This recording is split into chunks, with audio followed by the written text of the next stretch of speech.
My mom would be at all my sporting events. Let's say I was playing football, okay?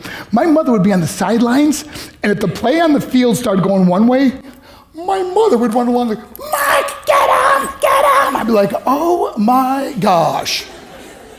I'd get in the huddle with the other guys. They go, Mark, is that your mother? I go, no, I never saw her before in my life. See, the greatest gift my mother ever gave me, she believed in me. I have overdosed on drugs on 3 occasions where I should have been dead. But I believe I was kept here for a reason. You show me your friends, I will show you your future. How do I know this? I hung out with losers, and I became the biggest loser of them all because I gave up everything I dreamt about as a little boy because of who I chose to surround myself with. My friends would drive me home at 2, 3, 4 in the morning. We'd be drunk and high, laughing in the car. We'd pull up in front of my house in New York. They go, Mark, the light's on. I go, oh man, my mother's up. See, my mom wouldn't go to bed until she knew her son was still alive. I'd walk in, she'd say, hi, Mark, how was your night? I go, it was good, Mom, I'm just gonna go to bed. She goes, can I talk to you for a minute? I go, Mom, I'm tired, I'm just gonna go to bed. She goes, Mark, I haven't seen you all day and all night. Can I please talk to you? I said, man, just leave me alone. You bug me. I'd slam my bedroom door on the one person who believed in me. I was on a worldwide tour and we were wrestling overseas in Japan. After my wrestling match, I went upstairs in my hotel room and I fell asleep. There was a knock at my door at 3 o'clock in the morning. I got out of bed and I looked through the safety window and I could see it was a Japanese promoter.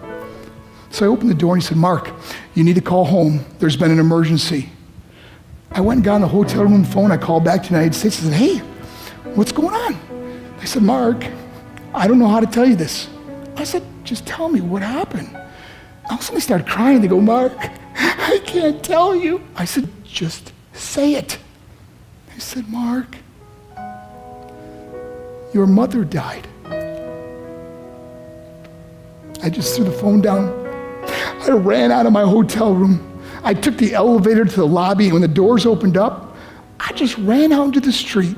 I mean, there was no cars, there was no people. It was 3 o'clock in the morning.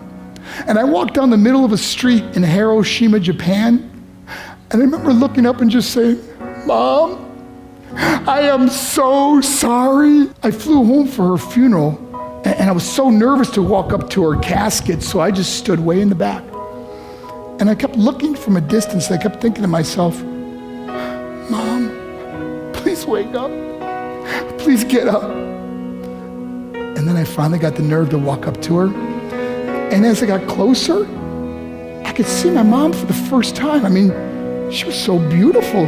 She was dressed in white. I mean, she looked like an angel. And I just stood over and I said, Mom, you are my hero. Everything I am, everything I hope to be was because of you. You loved me so much. You gave me a life. You're the only one that ever believed in me. How did I repay her? By getting drunk, by getting high, by getting stupid, by hanging out with losers. For what? All she ever wanted to do was talk to me. I wish I could talk to you now, Mom.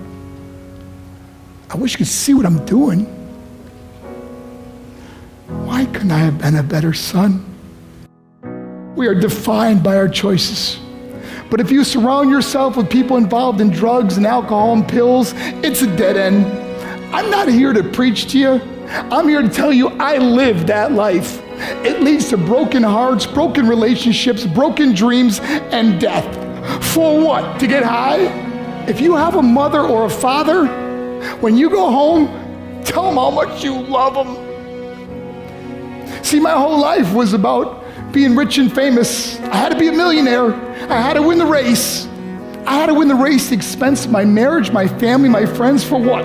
To be all alone in the world? I learned what is truly important, and that is how precious this gift of life is, and our families, and how quickly it can be taken away. See, I no longer live in time, I live in moments. See, it's not what's in your pocket that matters, it's what's in your heart that truly matters. Love Love is just a word until somebody comes along and gives it meaning. You're the meaning.